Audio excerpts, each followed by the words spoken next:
नमस्कार बच्चों, Sanskrit with Meenakshi Sharma YouTube channel पर आपका स्वागत है। और आज हम दिव्यम पुस्तक का षष्ठः पाठः सर्वनाम परिचयः चैप्टर को पढ़ेंगे और समझेंगे कि सर्वनाम होते क्या है। क्या होते हैं सर्वनाम? जो संज्ञा के स्थान पर जो शब्द प्रयोग किए जाते हैं वो क्या होते हैं? सर्वनाम होते हैं। जैसे राम, सीता, गीता, लता, ये सब क्या है? संज्ञा है ना। अगर मैं इनकी जगह पर यह, वह, तुम, मैं, हम दोनों इन शब्द का प्रयोग करूं तो ये क्या होंगे?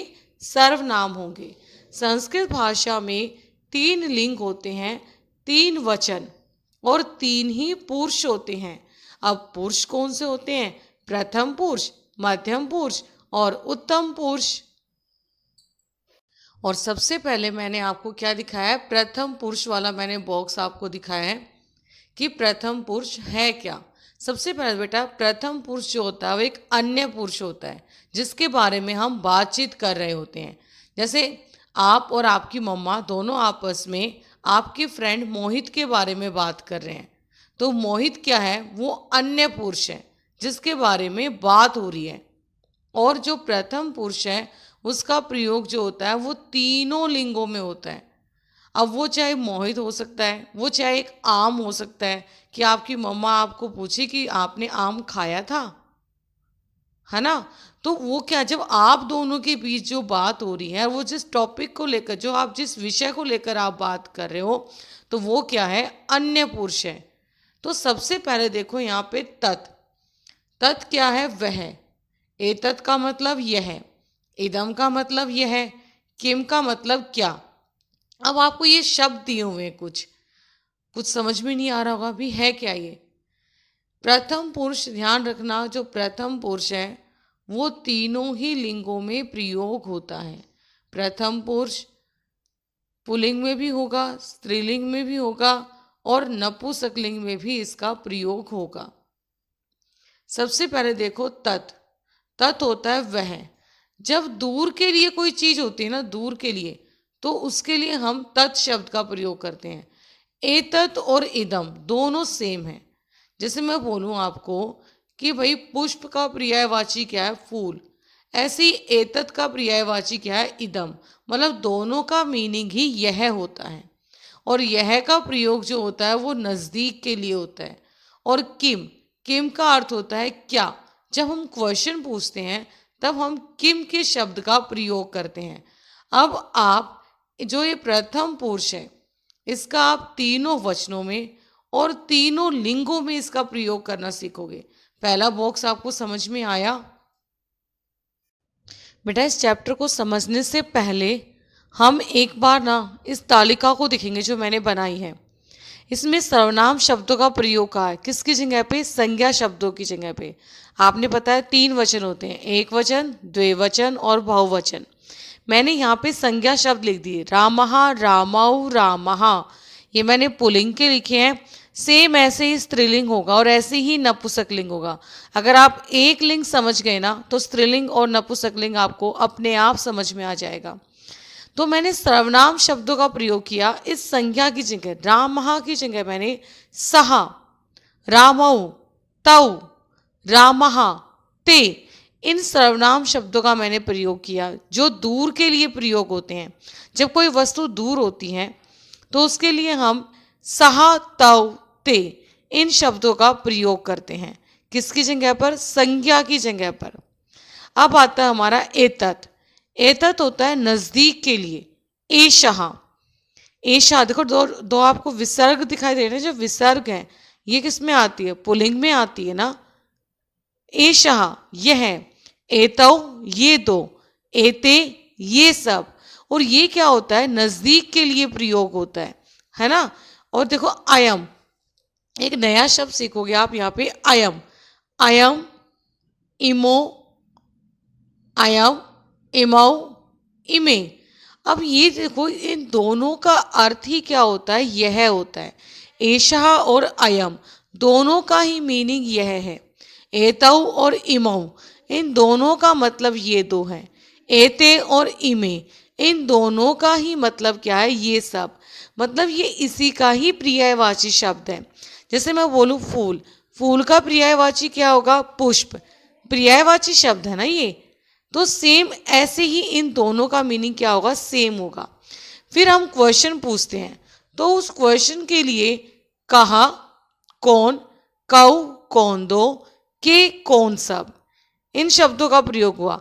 अब हमने पढ़ाना कैसे है बच्चों को, ताकि वो छोटे छोटे सेंटेंस बनाने भी सीख जाएं। ऐसे, रामः कहा, राम कौन, सः कहा, वह कौन, एषः कहा, यह कौन, अयम कहा, यह कौन। आपने इनमें से कोई भी एक शब्द का प्रयोग करना है, आपकी मर्जी, आप एषः भी ले सकते हो, आप अयम भी ले सकते हो। इस चैप्टर में आपको इन दोनों ही शब्दों से परिचित कराया गया है।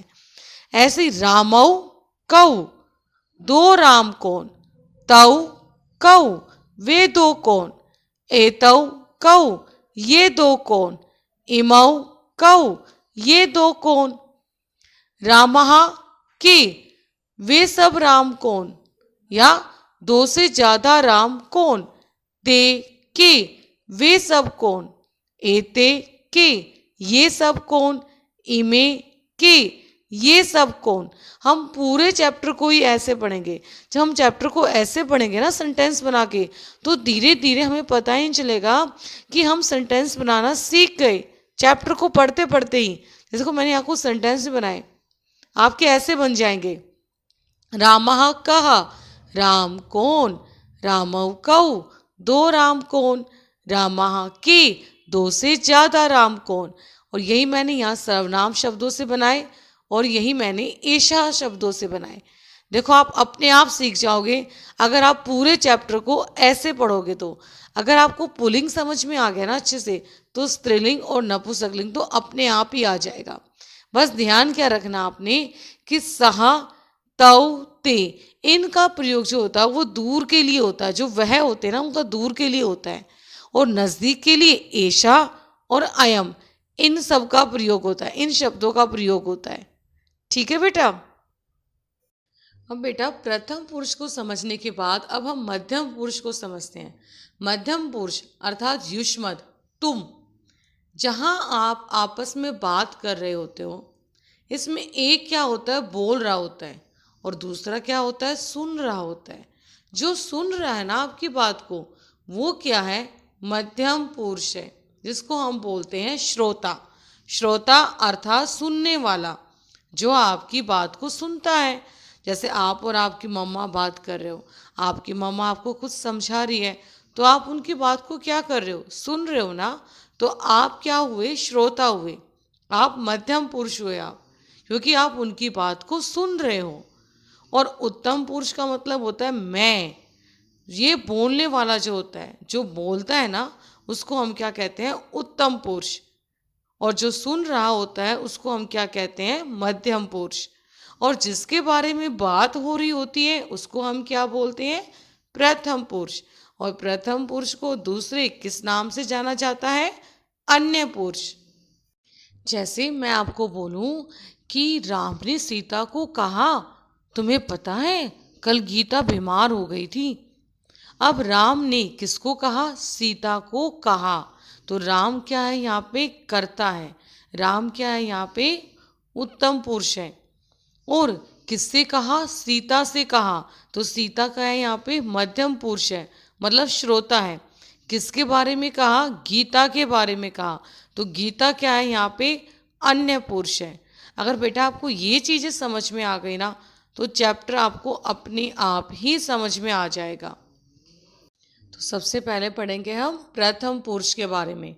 सहा, सहा कहा, वह कौन, तौ कौ, वे दो कौन, ते के, वे सब कौन, एषः कहा, यह कौन, एतौ कौ, ये दो कौन, एते के, ये सब कौन, अयम कहा, यह कौन, इमौ कौ, ये दो कौन, इमे के, ये सब कौन। आपने बच्चों को ऐसे ही चैप्टर पढ़ाना है ताकि वो छोटे छोटे सेंटेंस बनाने भी सीख जाएं और इन दोनों का मीनिंग यह ही होता है, और ये दोनों ही पास के वस्तु के लिए, पास की चीज़ के लिए प्रयोग किए जाते हैं, और वह जो होता है वो दूर के लिए होता है। ठीक है बेटा। अब हम करेंगे प्रथम पुरुष में स्त्रीलिंग। ठीक है। सह का, सा का वह कौन, ते के वे दो कौन, ताह कहा वे सब कौन, एषः का यह कौन, एते के ये दो कौन, एतः कहा ये सब कौन, इयम का यह कौन, इमे के ये दो कौन, इमह कहा ये सब कौन। अब देखो, जहाँ पुल्लिंग में सह तौ ते का प्रयोग था, वहाँ स्त्रीलिंग में क्या है, सा ते तः। आप बोलोगे मैम ते तो पुल्लिंग में भी था और ते स्त्रीलिंग में था, और ते स्त्रीलिंग में भी है। अब हम कैसे पहचानेंगे कि कौन सा पुल्लिंग है और कौन सा स्त्रीलिंग है। इसमें ध्यान रखना कि पुल्लिंग में जब ते शब्द का प्रयोग हुआ है तो वो बहुवचन में हुआ है, लेकिन स्त्रीलिंग में ते शब्द का प्रयोग द्विवचन में हुआ है। बस ये बात याद रखना। अगर मैं बोलती हूँ कि शेर गरजते हैं, बहुत सारे शेर की बात कर रही हूँ मैं, ठीक है, या मैं बोलूँ आपको वे सब जाते हैं, तो बहुत सारे, तो क्या आएगा, ते गच्छन्ति। लेकिन मैं बोलूँ कि वे दो जा रही हैं, तो क्या आएगा, ते गच्छताः। ठीक है, समझ में आ रहा है आपको। ते पुल्लिंग में बहुवचन में प्रयोग होता है और ते स्त्रीलिंग में द्विवचन में प्रयोग होता है। यहाँ पे एषः, एते, एतः समझ में आ गया, नज़दीक के लिए। और इसमें इयम, इमे, इमः ये भी नज़दीक के लिए प्रयोग होता है स्त्रीलिंग में। जहाँ पुल्लिंग में अयम होता है, वहाँ स्त्रीलिंग में क्या होता है, इयम। ठीक है। जहाँ यहाँ पे पुल्लिंग में इमो होता है ना, वहाँ पे यहाँ क्या होता है, इमे। और जहाँ पुल्लिंग में यहाँ पे इमे होता है, यहाँ पे इमः। देखो, ते इमे, ताहा इमः। समझ में आ रहा है आपको। अब हम करेंगे प्रथम पुरुष में नपुंसकलिंग। अब नपुंसकलिंग शब्द क्या होते हैं, हमने चैप्टर में सीखा था ना, ऐसे शब्द जो ना पुल्लिंग होते हैं और ना स्त्रीलिंग होते हैं, वो क्या होते हैं, नपुंसकलिंग होते हैं। अब देखो, तत् किम। अब यहाँ पे हम क्वेश्चन पूछेंगे, तत् किम वह क्या, ते के वे दो क्या, तानी कानी वे सब क्या। कैसे बोलेंगे, तत् ते तानी। और अगर हमने वाक्य बनाना हो तो तत् किम वह क्या, ते के वे दो क्या, तानी कानी वे सब क्या, एतत् किम यह क्या, एते के ये दो क्या, एतानी कानी ये सब क्या, इदम के इदम किम यह क्या, इमे के ये दो क्या, इमानी कानी ये सब क्या। समझ में आया। देखो, तत् ते तानी, एतत् एते एतानी, इदम इमे इमानी, किम के कानी। और जब चैप्टर पढ़ाओगे तो कैसे पढ़ाओगे, ऐसे पढ़ाओगे। और ये भी आपको चल गया पता कि जो तत् के शब्द रूप होते हैं, जो वह वाले होते हैं, वो दूर के लिए होते हैं, और एतत् और इदम पास के लिए होते हैं, और दोनों का ही मीनिंग क्या होता है, यह होता है ना। और अब आ गए हम मध्यम पुरुष। मध्यम पुरुष को क्या बोलते हैं, युष्मद, जहाँ हम तुम कह के बात करते हैं, है ना। जैसे हम, अगर मेरे सामने कोई बैठा है तो मैं उससे क्या बोलूँगी, तुम क्या कर रहे हो, ऐसे पूछूंगी ना मैं, तो वो क्या होगा, युष्मद। जैसे त्वम तुम, युवाम तुम दोनों, यूयम तुम सब। आप कैसे क्वेश्चन पूछोगे, ऐसे, त्वम तुम, युवाम तुम दोनों, यूयम तुम सब। समझ में आ रहा है। और अब हम करेंगे उत्तम पुरुष। उत्तम पुरुष अर्थात अस्मत्, जहाँ अपने लिए प्रयोग होता है। और संस्कृत में देखो, उत्तम पुरुष किसे कहा गया, वक्ता को, बोलने वाले को। तभी तो कहते हैं कि ऐसा बोलो कि सब सुनते ही रह जाएं। तो बोलने वाला क्या होता है, उत्तम पुरुष, सबसे उत्तम होता है, श्रेष्ठ होता है। तो उसके लिए क्या प्रयोग हुआ, उत्तम शब्द का प्रयोग हुआ। अहम, मैं। अब जो ये मेरी पेंसिल की नोक दिख रही है ना, ये अब क्या जाएगी, आपकी तरफ जाएगी। मतलब आपने फिंगर जो अपने तरफ लगानी है कि मैं मतलब मैं। अहम, अहम माने मैं। आवाम, हम दोनों। आप और आपकी मम्मी है ना, तो आप बोलोगे हम दोनों। आवाम। यदि आप हो, आपकी मम्मी है, पापा है, बहन है, दादी है, दादा, तो क्या बोलोगे, वयम, हम सब। देखो, अहम, आवाम, वयम। अब इसमें क्या है, इसमें आप इंक्लूड हो हर एक के साथ। जहां मध्यम पुरुष में आप औरों के साथ नहीं थे, आपकी जो फिंगर थी वो दूसरे की तरफ थी, ऐसे आप ऐसे कर रहे थे, त्वम, युवाम, यूयम। लेकिन अब उत्तम पुरुष में आप सबके साथ हो, इसमें आपकी फिंगर आपकी तरफ होगी, ऐसे, अहम, आवाम, वयम। समझे आप?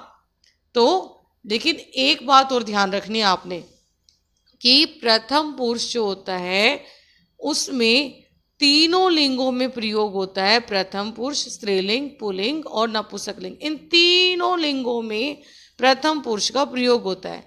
लेकिन मध्यम और उत्तम पुरुष जो होते हैं वो सिर्फ पुल्लिंग और स्त्रीलिंग में ही प्रयोग होते हैं और दोनों ही समान रूप से होते हैं।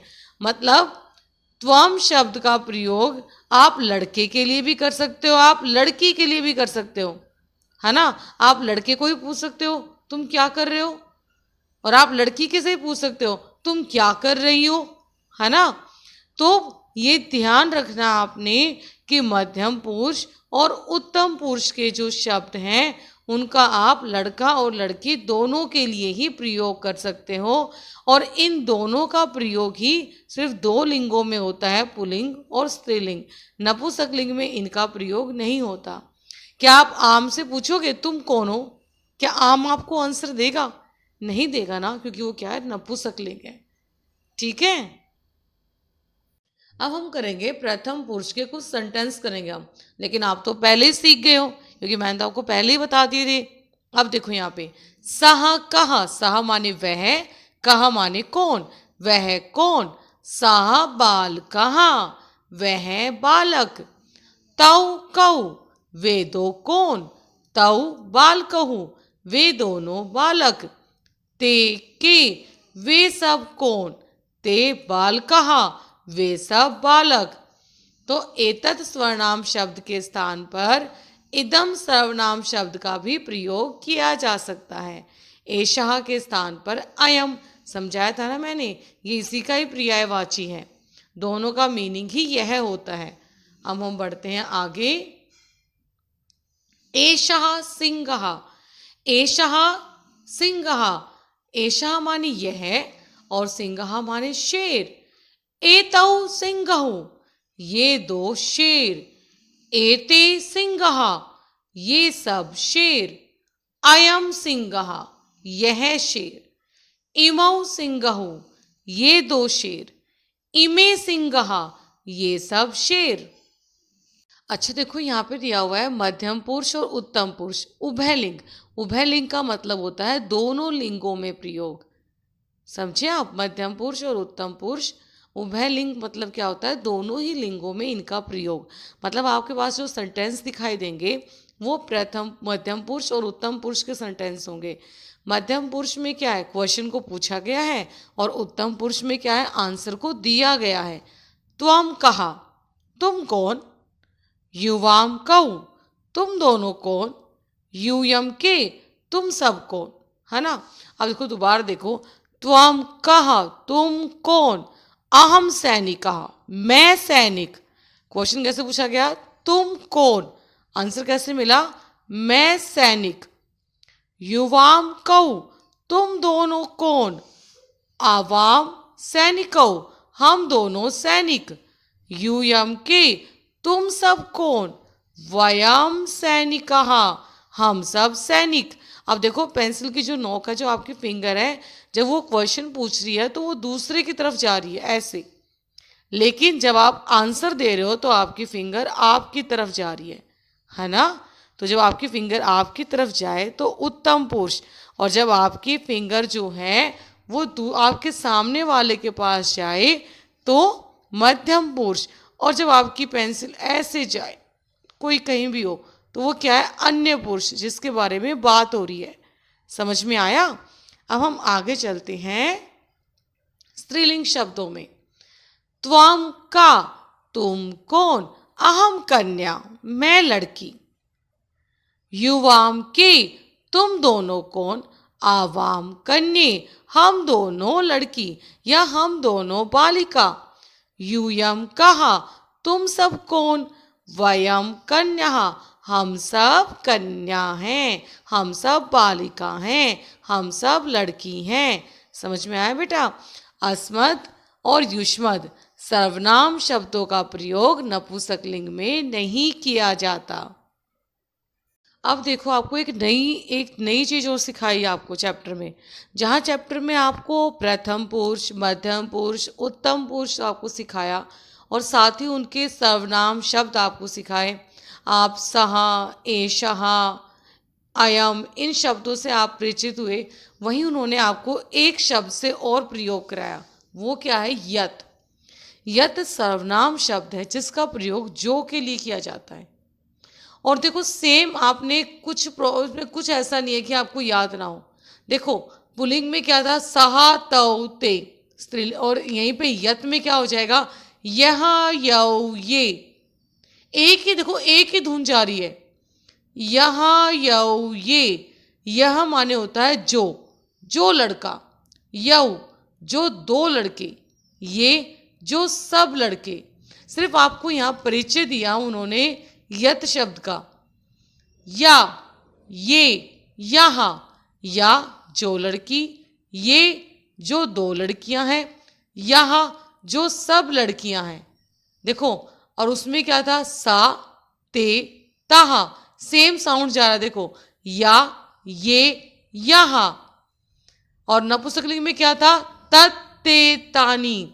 लेकिन इसमें क्या हो जाएगा, यत, ये, यानी। एक ही धुन जा रही है ना, तो याद करना बहुत आसान हो जाएगा आप लोगों के लिए। तो यत माने जो, ये माने जो दो, यानी माने जो सब।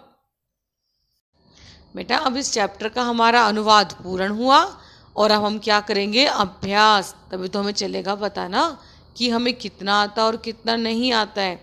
चलो पहला क्वेश्चन है, संज्ञा के स्थान पर प्रयोग किए जाने वाले शब्द क्या कहलाते हैं। जो संज्ञा के स्थान पर जो शब्द प्रयोग होते हैं उन्हें क्या कहते हैं, सर्वनाम। Very good.